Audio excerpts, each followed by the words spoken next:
साद रज़वी साहब एजेंसियों की तहवील में हैं और खैरियत से हैं। सूबे के वज़ीर आला ने जब से पंजाब और सिंध का दौरा किया, खुसूसन सिंध का, चीखें निकली हुई और उस पर झूठे इल्ज़ामात लगा के उसे धमकियां दे रहे हैं रोज़ाना। बिस्मिल्लाहिर्रहमानिर्रहीम नहमदुहु व नुसल्ली व नुसल्लिमु अला रसूलिहिल करीम। तमाम देखने और सुनने वालों को अस्सलामु अलैकुम व रहमतुल्लाहि व बरकातुहू।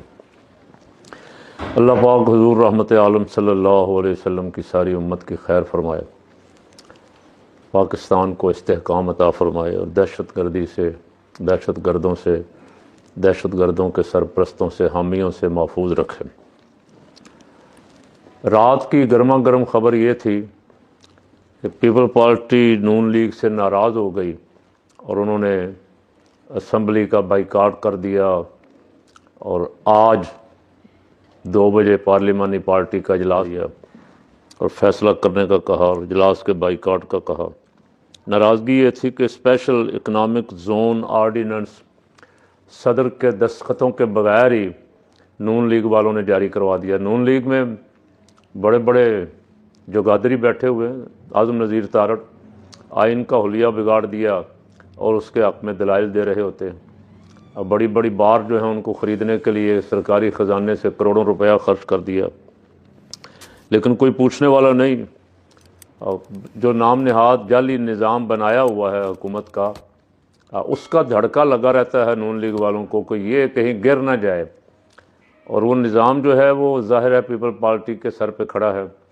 पीपल पार्टी ने चक्करबाजी की, सदारत भी ले ली, स्पीकरशिप भी ले ली, चेयरमैनशिप ले ली, कौमी अपने सेनेट की, 2 सूबों की गवर्नरियाँ ले लीं, 2 सूबों में हुकूमतें हैं। कहते हैं हम हुकूमत में नहीं हैं, हम हुकूमत के किसी काम के ज़िम्मेदार नहीं हैं। जब ज़रा को मफादात पे ज़द पड़ती है तो फ़ौरन नाराज़ होते हैं और उनकी चीखों पुकार असम्बली में देखने वाली होती है। एक ख़बर ये भी आ रही थी कि वो कोशिश करेंगे किसी तरह थोड़ी बहुत नाराज़गी ज़ाहिर करके पीपल पार्टी और नून लीग आपस में, पीपल पार्टी अपोजिशन बनने की कोशिश करेगी, चूँकि पीपल पार्टी को नून लीग को अब सीटें इतनी दिलवा दी गई हैं, मखसूस नशिस्तें ख़ास करके, कि उनको पीपल पार्टी के बगैर भी उनका काम चलता है। तो पीपल पार्टी कोशिश करेगी कि किसी तरह ये चक्कर दे के अवाम को कि हम अपोजिशन हैं, हम हुकूमत के मुखालिफ हैं। सदारत, गवर्नरियाँ और 2 हुकूमतें पास रखते हुए भी वो कहते हैं हम अपोजिशन हैं। उनकी मर्ज़ी है। ख्याल ये था कि वो अपोजिशन लीडर बनने के लिए ये सारा खेल खेल रहे हैं, लेकिन आज अपोजिशन लीडर का तो फ़ैसला अल्हम्दुलिल्लाह हो गया। खान साहब ने महमूद खान अचकज़ई, जो इस वक्त सीनियर तरीन सियासतदानों में से हैं और कभी कभी डट भी जाते हैं, हक़ बोलते हैं, आजकल वो तहरीक तहफ़्फ़ुज़ आइन पाकिस्तान के सरबराह हैं, उसमें उनके साथ मुस्तफ़ा नवाज़ खोखर, शाहिद खाकान अब्बासी और कुछ लोग और भी हैं। तो ये तो अच्छी बात है अल्हम्दुलिल्लाह कि वो अपोजिशन लीडर बिला मुकाबला मुंतखब हो गए हैं, किसी दूसरे बंदे ने कागजात जमा नहीं करवाए और ख़ान साहब ने उनको नामज़द किए हुए अब कई महीने हो गए हैं। इस हुकूमत ने आइन का जो हुलिया बिगाड़ा है, पाकिस्तान की तारीख़ में इस तरह की कोई हुकूमत आज तक मैंने तो नहीं देखी। आइन कभी 26वीं तरमीम, कभी 27वीं, अब 28वीं का रौला है। 28वीं तरमीम में चूँकि सूबों की तकसीम का मसला है कि पंजाब के 3 बना दिए जाएँ, सिंध के 2 बना दिए जाएँ, खैबर पख्तूनख्वा के 2 बना दिए जाएँ, और जो बनाने वाले हैं वो इसके लिए आजकल बोलना शुरू हो गए हैं। तो ये तकलीफ़ है पीपल पार्टी को और ख़्याल था कि शायद ये किसी तरह अपोजिशन लीडर की सीट पर इसलिए कब्ज़ा करना चाहते हैं कि शहबाज शरीफ और बिलावल मिल के दोनों नया इलेक्शन कमीशन लगा लें। अब आप देखें वो क्या कहते हैं, हम अगर बात करेंगे, हम अगर अर्ज़ करेंगे तो शिकायत होगी। यानी चीफ इलेक्शन कमिश्नर साहब जनवरी में रिटायर हुए, अब जनवरी आ गई, पूरा साल हो गया एक बंदा गैर कानूनी तरीके से इतने अहम तरीन ओहदे पे बैठा हुआ है और वज़ीर आज़म साहब जिनकी ज़िम्मेदारी है कि वो आइन और कानून पे अमल दरामद करवाएं, उन्होंने नाम भी नहीं लिया किसी दिन भी कि आओ भाई अपोजिशन लीडर साहब आओ बैठ कर नया चीफ इलेक्शन कमिश्नर मुकर्रर कर लें। अगर यही कर लेते तो मुल्क का एक बड़ा अहम तरीन मसला हल हो जाता, लेकिन ये भी नहीं किया।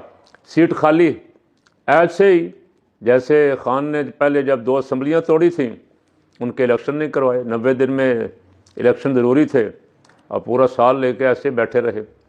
इसी तरह बहुत सारी इस तरह के अहम सीटों, सुप्रीम कोर्ट में चीफ जस्टिस बनना मंसूर अली शाह का हक था, लेकिन याहिया अफरीदी को बिठा दिया। कोई चैलेंज करने वाला अगर है भी तो उसकी कोई सुनने वाला नहीं है। अदालतें सुनने वाली होती हैं, अदालतों में बंदे ऐसे बिठा दिए कि वो अपने खिलाफ अब क्या सुनेंगे और अपने खिलाफ क्या फैसले करेंगे। तो जबरदूस जिसको कहते हैं ना, वो डॉक्टर शाहिद मसूद, जबरदूस लगी हुई है यहाँ ये रात। लेकिन जब पीपल पार्टी के मफादात पे जद पड़े ना, तो फिर पीपल पार्टी बर्दाश्त नहीं करती, फिर लिहाज भी नहीं करती। और पाकिस्तान के मफाद पे जद पड़े, अवाम के मफाद पे जद पड़े, बच्चे गटरों में गिरते रहें, बल्दियाती निज़ाम चीखें मारता रहे, मेयर, डिप्टी मेयर, नाज़िम वगैरह जो भी हैं वो कहें कि हमारा कोई इख्तियार नहीं है, हम गटर का ढक्कन भी नहीं लगा सकते, इसकी पीपल पार्टी को कोई परवाह नहीं। जब उनके मफादात पे जद पड़े तो पीपल पार्टी फिर मैदान में आती। रात सदर साहब के दस्तखतों के बगैर स्पेशल इकनॉमिक जोन आर्डीनेंस जो था वो मंजूर कर दिया गया। पीपल पार्टी ने बाइकाट कर दिया। कोशिश करते रहे स्पीकर साहब के किसी तरह तारड़ साहब इनको रोक लें, लेकिन नवीद कमर साहब अपने जो साथी थे उनको लेकर बाहर चले गए और फौरी हंगामी ऐलान किया कि कल 2 बजे पीपल पार्टी की पार्लिमानी पार्टी का इजलास होगा और कल भी हम बाइकाट करेंगे। हुकूमत रातों रात ही लेट गई और हुकूमत ने वो फैसला वापस ले लिया। बाकी हुकूमत आवाम के सामने तो नहीं लेटती। आवाम के सामने तो आप देख ही रहे हैं, अडयाला में हर मंगल को, हर जुमेरात को आके इमरान खान की बहनें अपना हक मांगती हैं जो आइन ने उनको दिया है, जो कानून में लिखा हुआ है कि उनकी मुलाकात मंगल वाले रोज़ तय है, रिश्तेदारों की नहीं करवाई जाती। अब कोई सुनता नहीं है यहाँ अवाम के साथ क्या हो रही है। अब मैंने अर्ज़ किया ना, कुछ तकरीबन 57 के करीब बच्चे गिर के जाम बहक हो गए गटरों में, लेकिन उस पर कोई एक्शन नहीं लिया गया। आज भी कोई एयरवाई पे कोई गटर दिखा रहे थे खुले हुए जहाँ ढक्कन नहीं है, लेकिन फौरी तौर पे बड़े बड़े मगरूर और मुतकब्बिर दलाल चौधरी तारड़ धमकियाँ देते हैं बैठ के अपोजिशन को, मुखालिफ जमातों को। एक सूबे के वज़ीर आला को धमकी देते, और सूबे के वज़ीर आला ने जब से पंजाब और सिंध का दौरा किया, खुसूसन सिंध का, चीखें निकली हुई और उस पर झूठे इल्ज़ामात लगा के उसे धमकियां दे रहे हैं रोज़ाना। लेकिन रातों रात पीपल पार्टी के सामने लेट गए, आर्डिनेंस वापस ले लिया, कहा जी पीपल पार्टी की मर्ज़ी से जाएगा और सदर साहब के दस्तखतों से जाएगा। अच्छी बात है जो थोड़े बहुत हो। और पीपल पार्टी वालों का रात ये भी बयान चल रहा था कि पार्लियामेंट की सुपरमेसी तबाह कर दी गई, सत्यानाश कर दिया गया। तो पाकिस्तानी कौम तो पहले दिन से ये कह रही। 8 फरवरी के इंतखाबात के नतीजे में जो पार्टी आ रही थी उसे नहीं आने दिया गया। 9 फरवरी को रिज़ल्ट चेंज करके जो पार्टी लाई गई उससे कोई काम संभल नहीं रहा, कुछ सिलसिला चल नहीं रहा। मईशत का भट्ठा बैठ रहा, बेरोज़गारी बढ़ रही है, गुर्बत में इजाफा हो रहा है, महंगाई आसमानों पे है। वज़ीर आज़म साहब तो कहते थे हम आसमानों की तरफ जा रहे हैं, लेकिन पता लगा कि वज़ीर आज़म साहब तो क्यों किसी ने पीछे से टांग खींच ली है। महंगाई आसमानों की तरफ जा रही खबरें हैं और बड़ी गर्मा गर्म खबरें हैं कि वज़ीर आज़म साहब का चल चलाओ है। और वो सियाफ़ी जो हुकूमत के बहुत करीब समझे जाते हैं, अंसार अब्बासी, सुहेल वड़ाइच, मुनीब फ़ारूक, तलत हुसैन, गरीदा फ़ारूकी, आसमा शराजी, जितने भी ये पूरा ग्रुप है ना, ये सारे खबरें दे रहे हैं कि शहबाज शरीफ का फ़ैसला हो चुका है। वो सब कह रहे हैं कि दिल का जाना ठहर गया, आज गया, सुबह गया या शाम गया। तो वज़ीर आज़म साहब पहले बड़े परेशान थे बेचारे, अब और ज़्यादा परेशान हैं। तो हम उनसे कह तो सकते हैं वैसे, क्यों उदास फिरते हो मियाँ साहब, क्यों उदास फिरते हो। सर्दियों की शामों में, सर्दी भी बड़ी है, सर्दी ने भी पंजाब वालों की चीखें निकलवाई हुई हैं, और खैबर पख्तूनख्वा और गिलगित बल्तिस्तान और कोयटा वगैरह में बेहद सर्दी है, धुंध भी है। तो शेर अच्छा लगा, मैं मियाँ साहब के लिए पढ़ रहा हूँ क्यों उदास फिरते हो मियाँ साहब, चेहरा उदास लगता है जब भी आप टीवी पे आते हैं। तो आखिर हमारा आपका भी कुछ ताल्लुक़ था, इसलिए हमें देख के परेशानी होती कि हमारा एक पुराना दोस्त जो है वो परेशान है। तो ये शेर आपकी नज़र कर रहा हूँ, क्यों उदास फिरते हो सर्दियों की शामों में। इस तरह तो होता है मियाँ साहब, इस तरह के कामों में जो काम आप कर रहे हैं, जो खेल आप रचा के बैठे हुए हैं, इसमें ये कुछ तो होगा। कोई वंडर बॉय, कोई सरेंडर बॉय, कोई सुपर बॉय की तलाश हो रही है। नाम आ रहे हैं, कोई किसी का नाम ले रहा है, कोई किसी का ले रहा है, कोई किसी का ले रहा है। मियाँ साहब के जाने की बातें ही हो रही। कोई कह रहा मियाँ साहब को 6 महीने का टाइम दे दिया गया, कोई कह रहा 3 महीने का टाइम दे दिया गया। मियाँ साहब से हुकूमत नहीं चल रही। मियाँ साहब के अपने ही लोग अपने वजीर खजाना पे उंगलियां उठा रहे हैं कि इसने मैशत का बेड़ा गर्क कर दिया। वो कहता है इसने मैशत का बेड़ा गर्क कर दिया। मुल्क औने पौने दामों बेचा जा रहा है। आप देख रहे हैं PIA बेच दिया गया, एयरपोर्ट बेचने का प्रोग्राम है, और बड़े बड़े जो जितने इदारे हैं। हाँ, या तो ये है ना कि उनकी मुनासिब कीमत मुल्क की ख़जाने में आती है। हम भी कहते हैं यार चलें खसारे से बचेंगे, जो हर साल हमें ये खसारा दिखाते हैं, लेकिन ऐसा भी नहीं है। 8-10 अरब अगर आया PIA का, तो मेरा ख्याल 8-10 खरब के तो उसके असासे हैं। तो मियाँ साहब की हुकूमत बड़ी बुरी तरह नाकाम हो रही है। लाने वाले भी परेशान हैं, इसलिए इल्ज़ाम तो उन पे आ रहा है, इल्ज़ाम तो लाने वालों पे आ रहा है। मियाँ साहब तो आप कुछ भी नहीं है ना, मियाँ साहब तो लाए गए हैं ना। मियाँ साहब बेचारे तो पीपल पार्टी वाले धमकी शमकी देते हैं कि हम ये कर देंगे वो कर देंगे। और मियाँ साहब से मैंने कहा था अडयाला ही मैनेज कर लें। मियाँ साहब जिस तरह की सहूलतें आपको जेल में दी गई, आपके भाईजान 3 बार के वज़ीर आज़म और उनकी लाडली साहबजादी वज़ीर आला पंजाब को जिस तरह की सहूलतें जेलों में दी गई, उस तरह की दे दें। आपसे तो रोज़ाना 20-20, 30-30 अफराद मुलाकातें करते थे, आपके खाने भी रोज़ बाहर से आते थे, आप के सिर्फ आए मियाँ साहब की पसंदीदा खुराकें सारी सब कुछ आता था। लेकिन खान साहब के लिए आपने एक मिर्ज़ा जेल में सूंघने के लिए लगाया हुआ था, जेल में रखा हुआ था। वो किसी मुकदमे में गिरफ्तार नहीं था। पता लगता है कि वो सूंघने के लिए जेल में डाला हुआ था, कि वो सूंघ के बताएगा कि खान साहब देसी घी खाते हैं या वलायती घी खाते हैं या कोई तेल इस्तेमाल करते हैं, और वो बता रहा है, रोज़ बयान बदलता है। उसकी बयानबाजी अभी तक ख़त्म नहीं हो रही, और कुछ उसने बकवासात भी की हैं जो दूसरे चैनल पे आप अभी देखेंगे, उस पर भी मैं कुछ थोड़ा सा इज़हार ख्याल करूँगा। उस दूसरे व्लॉग को देख लें दूसरे चैनल पे, तो उस पर मैं मिर्ज़ा साहब की जो वाहियातियाँ और बेअदबियाँ हैं उनका कुछ थोड़ा सा जिक्र करता हूँ। आज मुझे बार बार सवाल हो रहा है और बार बार मैसेज आ रहे हैं, साद रज़वी का बताएं, साद रज़वी कहाँ है, साद रज़वी किस साल में है। तो मैं तो ज़ाहिर है मेरा तो ना जो अंदर हैं उनसे रब्ता है, ना जिन्होंने किया हुआ उनसे रब्ता है। हाँ, उनकी जमात के एक अहम रहनुमा जनाब सरवर सैफ़ी साहब ने कल ताज़ा बयान दिया है, वो आप सुनना चाहते हैं तो सुन लें।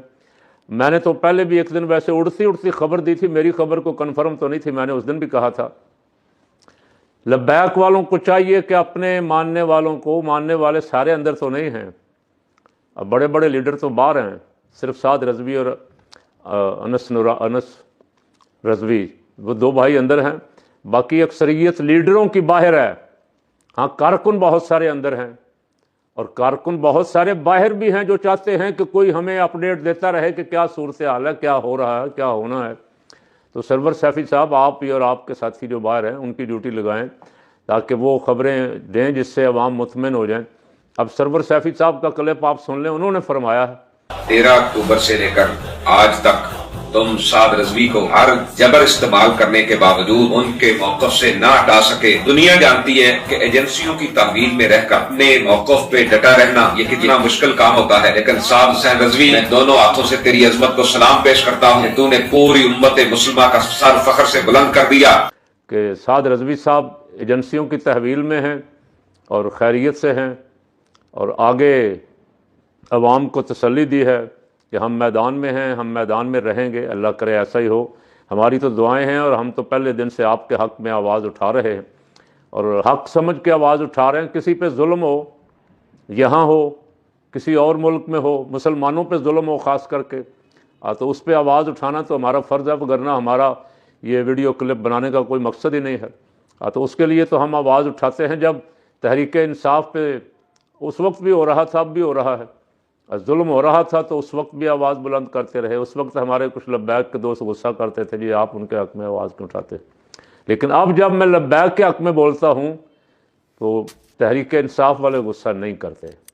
अब वो ये मैसेज करते हैं नीचे, अब कमेंट करते हैं कि बहुत अच्छा कर रहे हैं मौलाना, आप मज़लूमों के हक़ में बोल रहे हैं।